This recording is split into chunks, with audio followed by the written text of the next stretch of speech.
This week's weekly news wrap-up comes to you live from the Coffee Gallery in historic Altadena, California. Steve, good to see you again. Good morning, Kevin. Good to see you.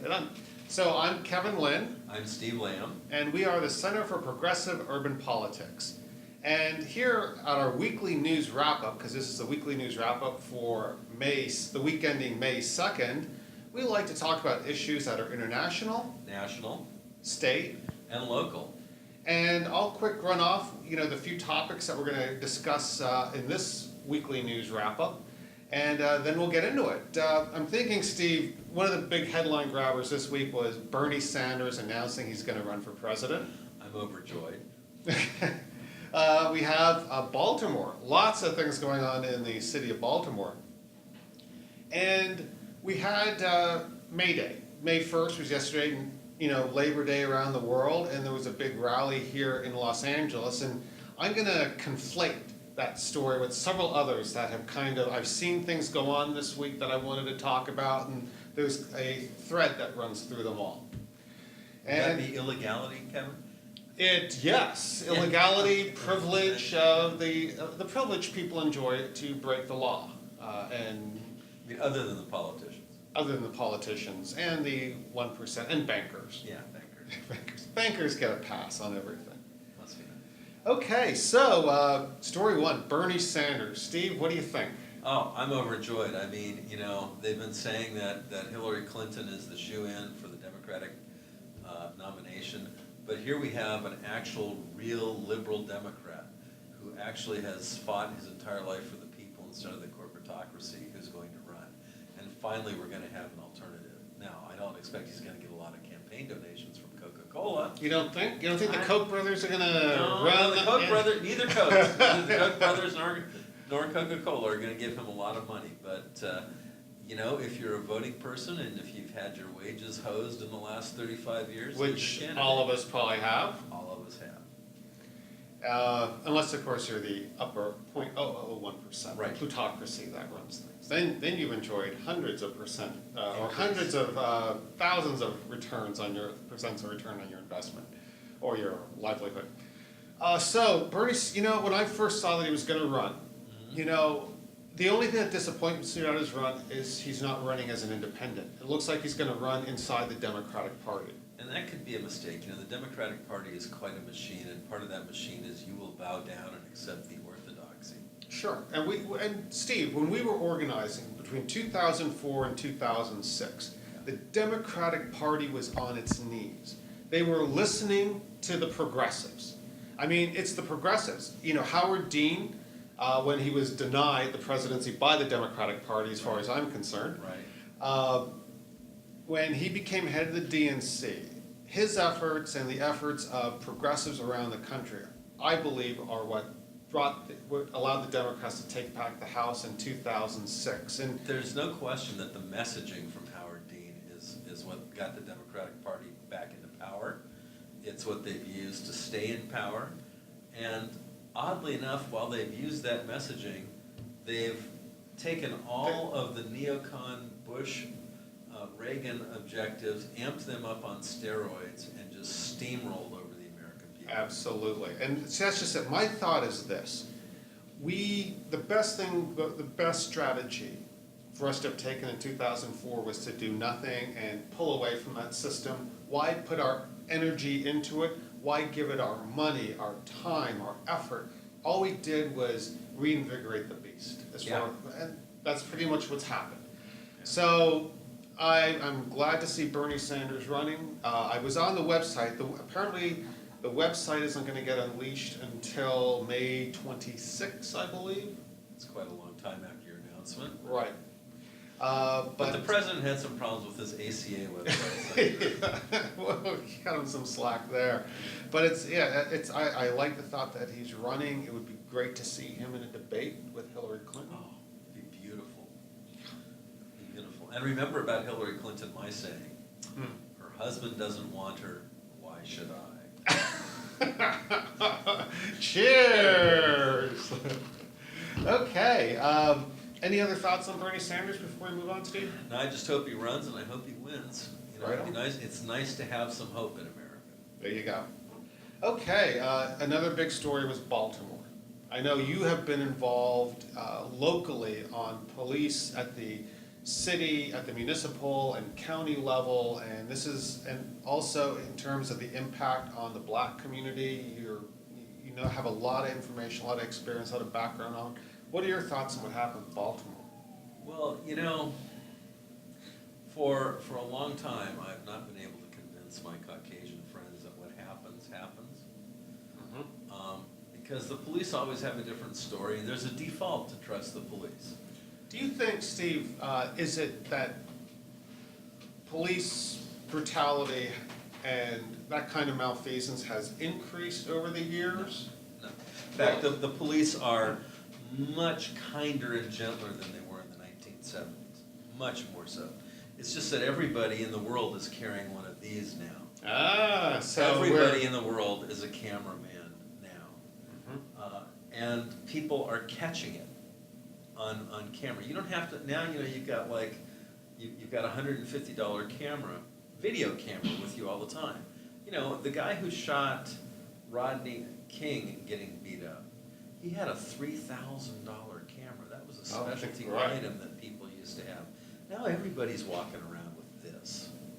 And what's really changed is now when the police go fill out their usual lies on the report, there's video. You can see that they're lying. You know they're lying because right there in front of your face is the lie. And the thing with Freddie Gray is, you know, when they arrested him, when they put him in the van, he was unable to move. It's clear when you look at the video that his spine had already been damaged when they put him in the van and took him for his little 45-minute joyride to punish him for whatever. And that's really why they're going to get charged with murder and negligence. And that's just an amazing thing. I mean, I can't believe that I've actually lived long enough to see an honest DA. And I think we have one there. We have one there, and you know. I would recommend that she invest in some Kevlar fashion. She needs to, yeah, she needs to invest in some Kevlar fashion. She, if you happen to be a person of faith, you need to pray for that sister because they're going to come. I believe it. Any other thoughts on? Well, again, it is an amazing story that, and these indictments have come down pretty quickly. Yeah. And I don't think it's just, well, let's satiate the public or something. These are, you don't think? At least 3 of them are going down. Okay. Yeah. But you know, what Baltimore really brings up, it's really related to the Bernie Sanders run. And it's really related to your May Day story. Because what's happened in America is we've moved all the manufacturing offshore. We've left people behind. We've left entire cities and suburbs behind. We've left people stranded as we've globalized the economy. And these are people who, you know, the only interface they have with government is the police coming to enforce some kind of order that makes the people who looted their town comfortable. And literally, you know, their entire towns have been looted through globalization. Absolutely. You look at Ferguson. In the 70s, Ferguson had all kinds of manufacturing. Those jobs are gone. They simply don't exist. Ross Perot was right. That sucking sound, he was on Mexico at the time, but really it's global with GATT, WTO. Now we have the TPP. Well, and Hillary Clinton supports that, so don't vote for her. Again, Hillary Clinton, don't vote for Hillary Clinton. Her husband doesn't want her. You don't either. You know, I forgot to mention it.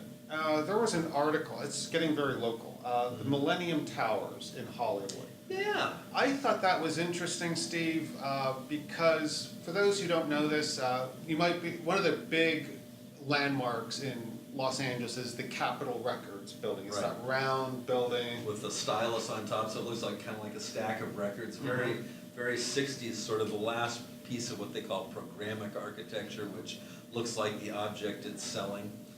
Commercial kind of architecture. Well, there was an article in this week's LA Times that talked about how a local group was actually able to get construction of 2 very large towers stopped. How, what are your that's- thoughts, because you're an architect and, Well, that's really interesting because, those two towers were going to be built across a known earthquake fault. City of Los Angeles said no problem. The judge actually in the lawsuit said that wasn't a problem. That was within their purview to decide whether or not that was a problem. and for those of you who live in Los Angeles, you know it's not a question of if, but when the big one comes.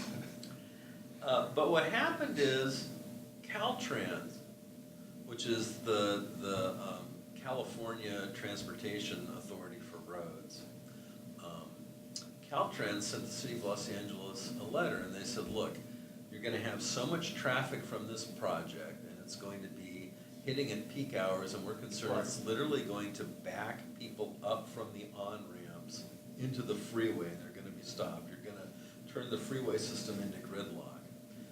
And Which, if you've not been to LA, you haven't seen gridlock. yeah, and the roads have gotten worse. We haven't really built any new ones, and we've increased the population 40% in 30 years, and that kind of causes problems. So anyway, they Caltrans said, we need you to address these issues, and basically the city of LA had the developer do a really bogus traffic studies, and I've reviewed as a citizen a lot of EIRs when people are opposing projects, and I can tell you almost always you can read the traffic study and it's almost complete bullshit. I mean, You're talking like boilerplate kind of bullshit? it's or- boilerplate and, everything's harmless. You're gonna add 50,000 car trips on an already heavily impacted road every day, and there's going to be no impact. It's all gonna be rosy, and it's gonna taste like chocolate. We gotta get that growth, Steve. We gotta build. I don't understand. I'm out of water? How can We're I? out of water, We're out right. of water. NASA said we're gonna be out of water in a year here in California. And they say that the projection over time for the next 30 years is less water. The 19th and 20th centuries in California were unusual. We think of them as the norm.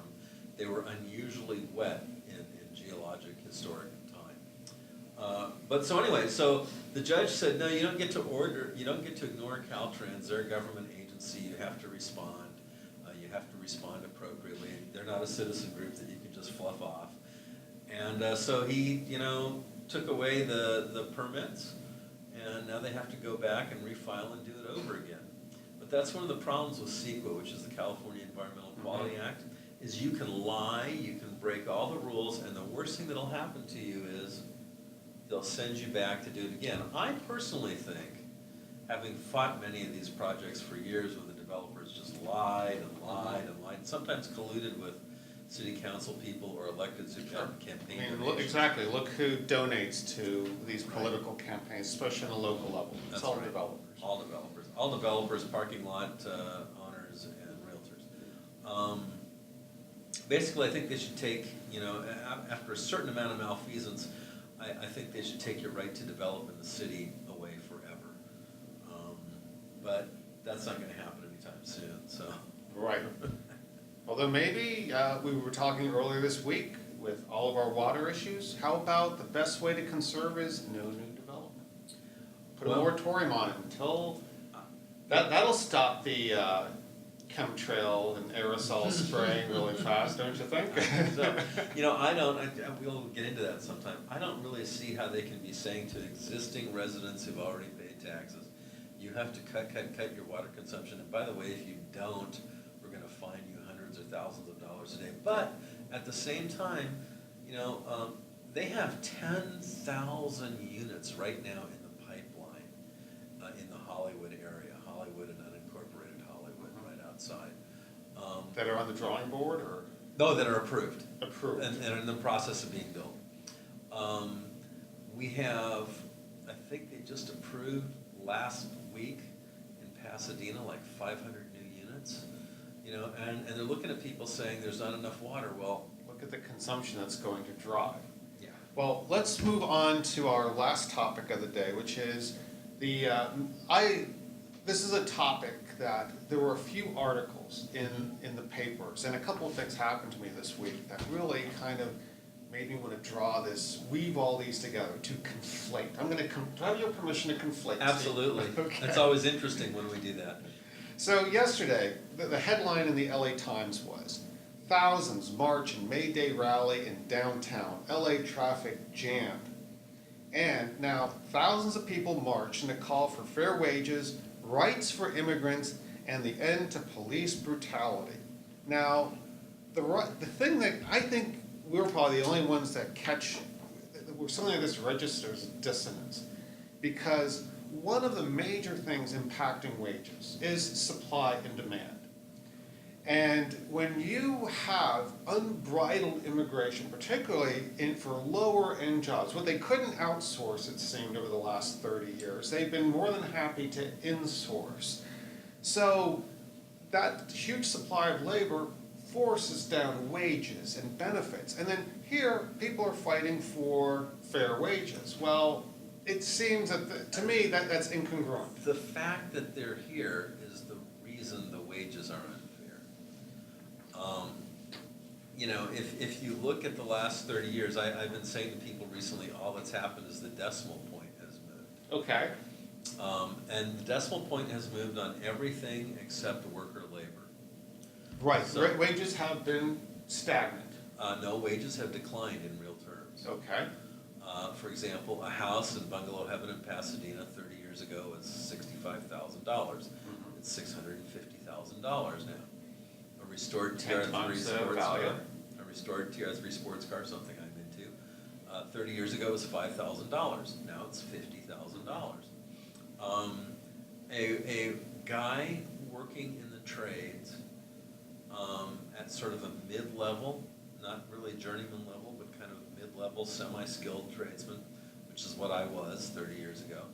I was making between, it depended, because I got a big raise that year, but I started that year at 8, and I ended up at 11. So now I'd have to make $80 to $110 an hour to have kept up with inflation. And people who have that job now are making exactly what I was making then. So we're poor today than we were. Well, basically, wages in that industry, in real terms, in terms of buying power, are a tenth of what they were 30 years ago. And you wonder where the middle class has gone. Well, I don't know. I know exactly where they've gone. Well, interesting, in this same article on the May Day parade, this woman was interviewed, Laura Aguilar, 54, who with her 6 daughters joined the crowd at Cesar Chavez and Broadway, said she's concerned about deportations. Good, let's deport her and her 6 daughters. I mean, didn't she get the memo in the 70s about population control? Well, it's not just that they've deported so few people, I would say, said Aguilar, who obtained her citizenship 3 years ago. They should give what Obama promised or find a way to stop deportations. I mean, come on, 6 kids. And she got her citizenship 3 years ago. Now, I'm the son of an immigrant. When my mother came here in the early 50s, she had to have a sponsor that was pecuniarily liable for her. Right. So if she got sick, couldn't pay bills, that sponsor had to pay the bills. And interestingly enough, it was a good time for immigrants, and it was a good time for the native born and the citizens, because we had greatly restricted the number of immigrants we allowed in. They had to have certain skills. For instance, I don't think my mother would have gotten in if she were in her 50s. Right. Because what is the benefit to the country itself? Right. Bringing someone in who's older and may not have the skills that country might need.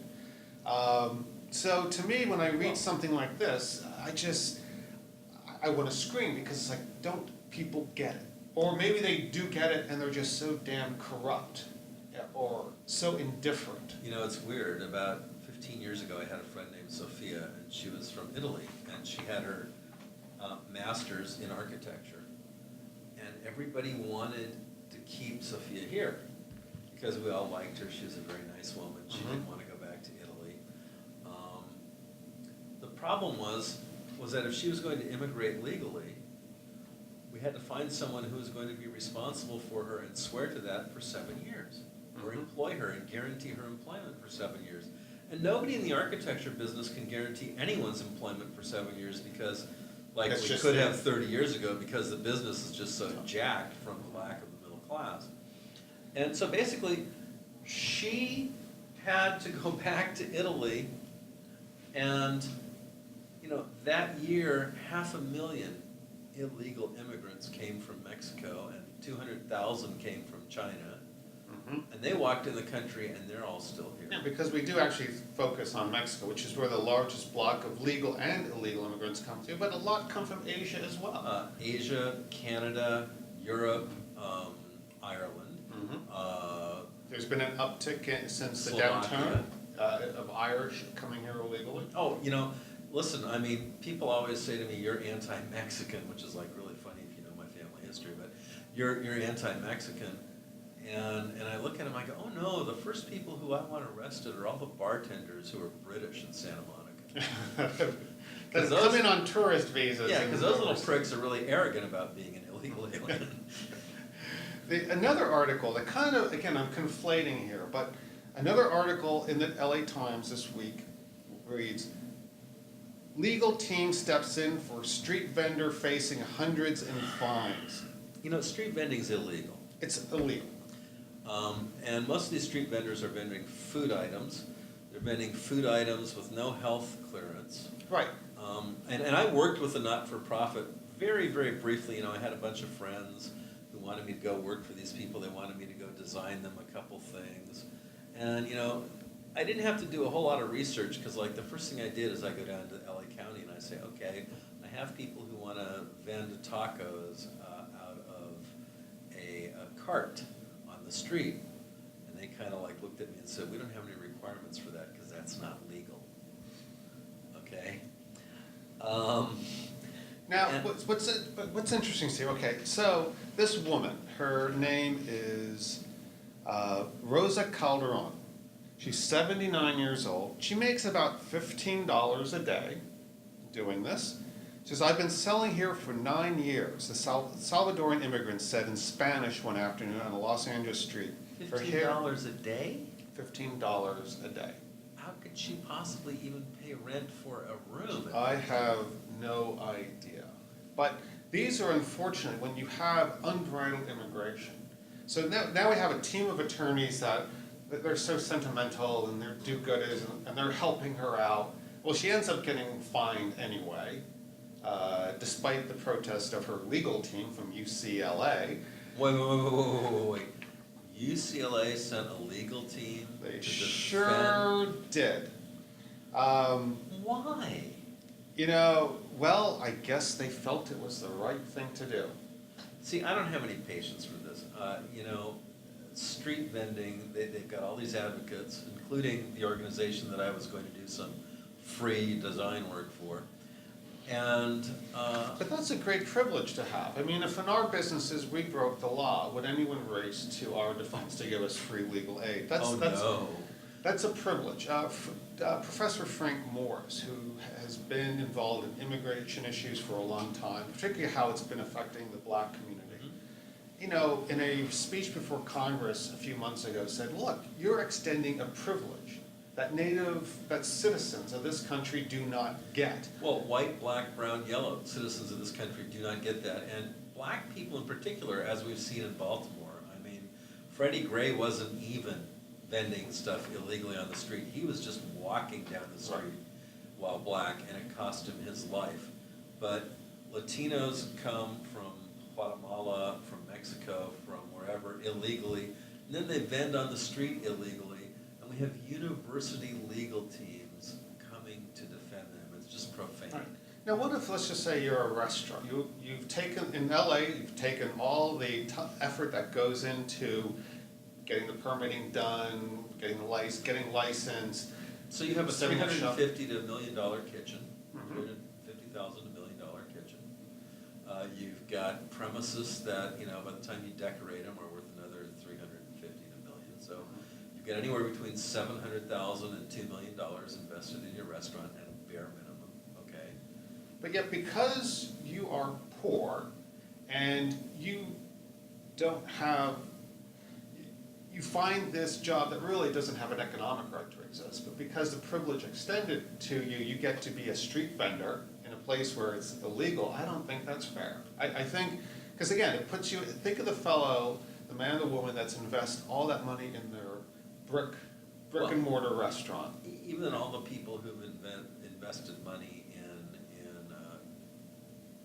what do we call them now? We call them something fancy now, but they used to just be taco trucks. It'll come to me in a second. It's a big trend in LA, Right. you know, sort of like upscale. Food truck is food what they truck. they sell them Food food trucks. Yeah, okay, food trucks. But even those are like $100,000 to $200,000. Easy, and I had a discussion with one of the owners, there are three owners of one of a fusion Asian, Mexican, American, North American cuisine, and it's tough going for them. It's not easy. It's they have to be hitting it 7 days a week, and it's Well, not that's easy. sort of a legally gray area too, because really those things are not permitted to sort of run around neighborhoods and vent. They're supposed to like go vent to construction sites and places that are like far out of the way. They're not really supposed to sit on a street corner or the same street corner every night in a commercial neighborhood and vent. That's not what they're licensed for. And so they're operating in an extremely charcoal gray area of the law themselves. Right. Now, what's interesting about this article, Cynthia Anderson Baker, who runs the National Lawyers Guild, a legal clinic that helped represent Calderon in this case, I'm not said, sending them any more money. she said, it's far easier, Anderson Baker argued, to simply legalize street vending. So just legalize it. Well, yeah. For all those reasons we said, we're just talking about not to. You know, it's just such a drag to enforce laws against embezzlement, so let's just legalize that. I don't get it. I mean, what I look at here is, how do you keep the food safe and bacteria free? You don't. And, actually, I would be very happy to design a cart that would meet the standards of the law that the not-for-profit could go build. But, there has to be some sort of guarantee of the public health and safety. And, the one thing I ate that one of these vendors who was vending out of a shopping cart gave me was a cold cactus and egg taco that was several hours old. Oh, that could bring on all kinds of problems. I got really sick. Yeah. Well, and that gets me to, because what we're looking at are not so, I don't see these so much as monetary problems, but societal problems. Well, I can't think of any country in Europe or Asia or Latin America where you can go illegally, set up a completely illegal business, and have people defend your right to stay and basically demand that the nation's laws be changed to adapt to your culture. I mean, try to float that in Mexico. Try to float that in Guatemala. Try to float that in France.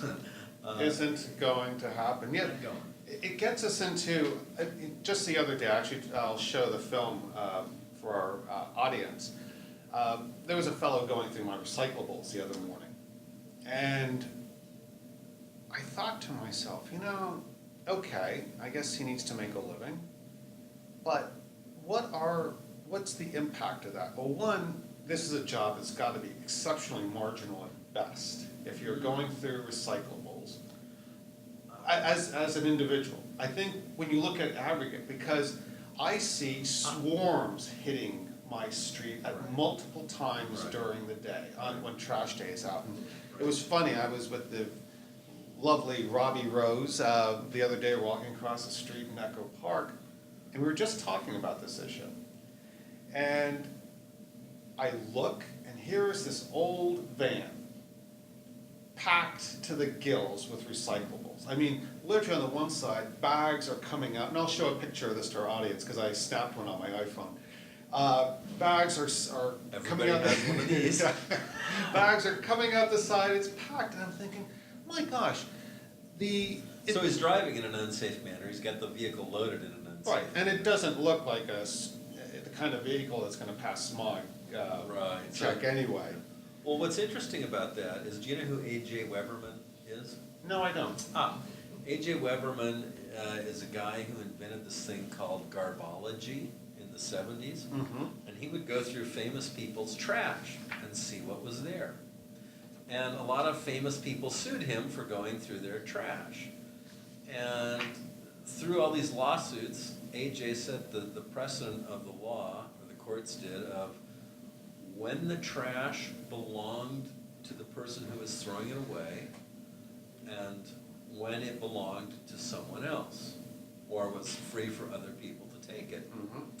And the fascinating thing about the law is that if your trash company or your municipality supplies you with the trash can, when you place the trash in the can, it becomes their property.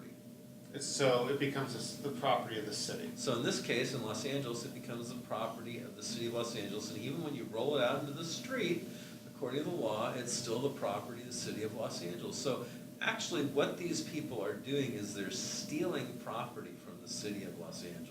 Right, and we might, again, we feel sentimental towards someone who, this is their meager income, but at the same time, the companies that do the recycling, they require certain volumes, I'm sure, in order to remain, not just be profitable, in order to expand and keep their operations You going. need to look at your trash bill because you're actually being charged a recycling fee. Mm-hmm. So not only does the city depend on this for an income stream, but you're being charged extra because it's being recycled.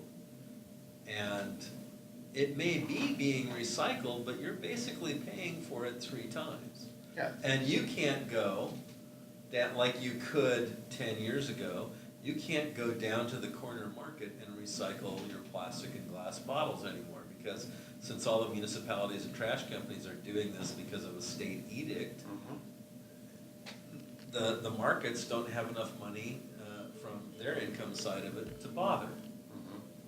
So, you're really paying now actually 4 times for this.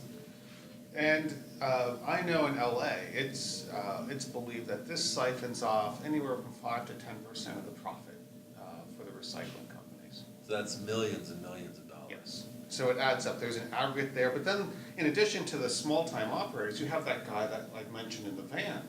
And this is a business where they could be making several $100s a day. Well, it's funny you talk about that, because a couple of weeks ago, I put my trash out on Sunday night, and they come pick it up Monday morning. And my trash company comes and picks it up Monday anywhere between 6:30 in the morning and 3 in the afternoon. So I have to run it out the night before. And I'm coming out of my gate to go to the gym, and I hear something, and I kind of look over, and there's this guy, and he's driving a white Honda Accord, and he's dressed fairly well, and he looks at me and goes, "Oh, I'm just getting your recycling. Is that okay?" And I'm like, "Whatever," because what am I going to do? Say no, right? And then what happens?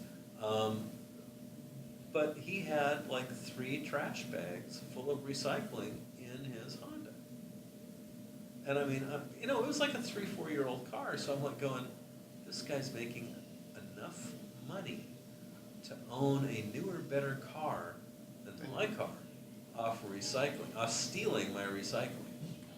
So, very interesting. And it kind of, the common thread here is, I think it comes back again to this unbridled immigration. We bring people who are very poor, don't have a lot of skills, don't speak the language. So what are their opportunities for mobility? Economically, socially, probably not that great. And as the economy worsens, all of a sudden now, people are getting more and more desperate. They're looking for ways to, they're literally going to the streets to pick up money off of the streets. And when I see the number of people going through my recyclables increasing, because like I said, they come in waves now. One group picks through, I think they get the better stuff, and then someone comes through later to see what's left. There's just not a lot of opportunities. I also see in LA, and I'm be interested to see from our audience if they see in other cities, an increase in homelessness. Oh, yeah. It used to be that tents in LA were confined to Skid Row. That's not the way it is anymore. Of course, Skid Row's gentrifying now. You've It got- is, you know, it's interesting, when I lived down, I used to live a block, actually I used to share Los Angeles Street, and that's the upper edge of Skid Row. So I lived there for several years, and it was funny, there was one fellow who, you wouldn't call him homeless. They pay $250 a month for a single room only, and what he said to me was, look, you stay on that side of Los Angeles Street, I'll stay on my side of Los Angeles Street, and we'll support you with what you want to do with the neighborhood council, and so it is gentrifying to an extent, but I see it in the number of homes, it's really spreading out, Steve. Down by City Hall, Oh, yeah. on Spring Street, out towards the 110, I'm seeing permanent tent communities. Well, in a way, I think that's awesome. I think all the homeless people in America should be on the lawns of every city hall. In fact, I think that's the appropriate place for them to It be, is so that these appropriate. people can walk by and see the results of their crappy decisions for the last 30 years. 30, 40 years. Right.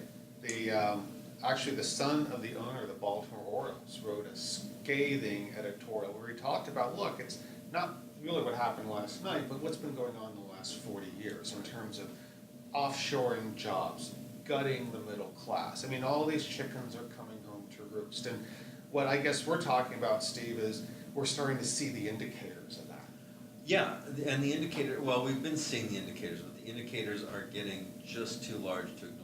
Now, it's really funny because I live near Pasadena. I live in the glorious town of Altadena. And down the hill, they did some count of homeless people, and it was a lie. They said that homelessness in Pasadena is declining over the last 10 years. And they have this study that shows that homelessness is declining over the last 10 years. It's a study, so. Yeah, it's a study, some academe conducted it with a group of students. But I walk around Pasadena, and there are more homeless people there now than there were 10 years ago, and than there were 20 years ago.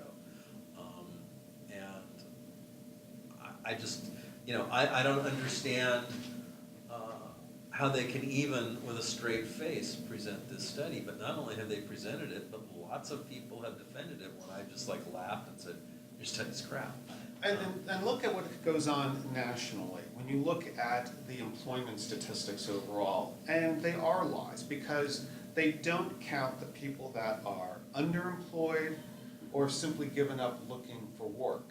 Workforce participation as a percent is at all-time lows in America. And yet, every time they come out, and next week the payroll stats, the payroll statistics are going to come out next week.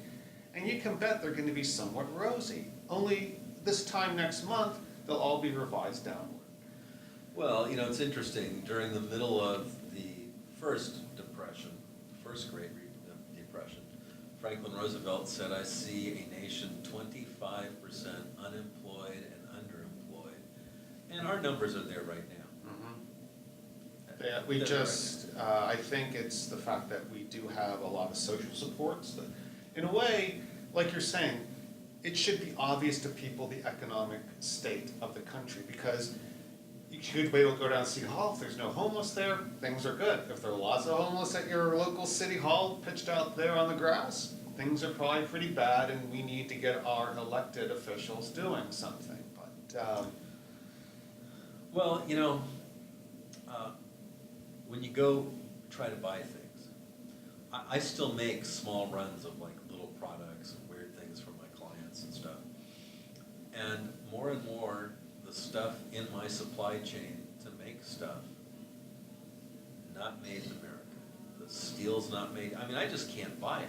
I cannot Mhm. buy it locally. I can't go buy brass sheet that's made in America. I can't buy steel that's rolled in America. I can't buy steel tube that's made in America. So here we are, increasing the size of our population, increasing the number of potential workers, and there are fewer jobs. And I read something recently, when you look at the increase in manufacturing jobs, it's robots.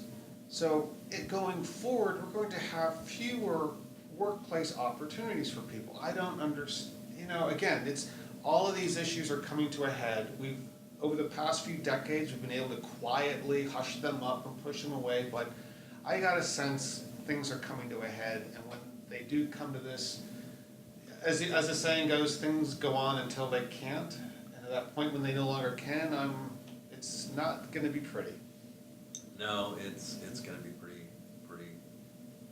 you know, weird thing, most people don't know this, actually, my emphasis in university when I was a historian was studying why people revolt against their government and trying to figure out how you stop that. And my whole point, the whole point of my illustrious public career, was to try to do things on the local level that would prevent, to the extent possible, the revolutionary impulse. And America, sadly, has done everything it can to increase the revolutionary impulse, and I honestly do not understand. I really don't understand from studying history why people aren't in the streets, and why there's not already. There is that level of social quiescence. It was interesting. You made me think of a phrase from the Lao Tzu's Tao Te Ching, where he said, "You govern by filling bellies and weakening ambition." So it's, again, keep them fat, keep them happy. But to do that anymore, you need a job to do that, because the things that aren't, if your income is coming from something other than a job, it's probably not going to be there. And then what will happen? Then, what is it Gerald Celente loves to say? When people got nothing left to lose, they lose it. And we could be coming to that. Yeah, it's almost at this point a reasonable thing to do. I think, people are frightened about what the outcome is. They've been lied to, so much that they almost feel like there are no solutions. But one thing that I think is interesting, you were talking about those May Day parades and how they got hijacked by the illegal aliens. The oligarchies kind of made a mistake with them. Because they brought them in so they could exploit them on low wages. Right, and they like that. I don't think they want them to have citizenship. No, I don't think so. They want that highly exploitable, quick churning labor supply that. But the problem is that really all the people who are eager and hungry and ambitious from Mexico, who are peasants and who don't have an opportunity there to succeed, they're all the people who are crossing the border, if you think about it. And they're all organizing. And the oligarchy may have accidentally imported the people who are going to. They're out in the street marching for $15 an hour. They're no native-born poor people who are getting screwed at their jobs at McDonald's who are marching for $15 an hour. It's all immigrant labor doing that. And so when you look at that, it's like Tom Jefferson said, the people suffer, but they do not suffer forever. Eventually the pitchforks come out. And so the oligarchy may have actually accidentally imported the organizers for the revolution. Quite so. Well, Steve, I think we need to wrap it up. We've certainly hit our time wall once again. As I mentioned, next week the payroll report comes out. That'll be interesting. Always a hoot. And we can't fail to mention we're coming to you from the Coffee Gallery in Altadena, where they make a really great cup of iced coffee. Thanks so much for joining us, and see you next week.